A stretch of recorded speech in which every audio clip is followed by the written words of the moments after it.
दोस्तों आज ना हमारे घर पे आलू के पराठे बने हैं, इसलिए देखो लाली और जिज्ञास क्या कर रहे हो। मैम देखो जिरे बैठे हैं। चलो आपको मैं बताता हूँ क्या काम बने आलू के पराठे।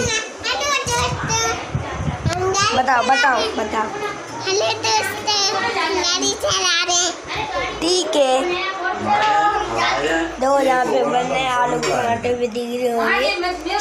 तो दोस्तों आपको वीडियो अच्छी लगे हो तो लाइक करना, सब्सक्राइब करना, बेल आइकन बनाना और इसको ज़्यादा से ज़्यादा लाइक सब्सक्राइब करना ज़रूरी है, क्योंकि हम अभी तक के हम नहीं हो पाए हैं 90 मिलियन सब्सक्राइबर और 90 मिलियन क्या कहते हैं लाइक्स, इसलिए आप जल्दी से लाइक करो और सब्सक्राइब करो। तो बाय बाय।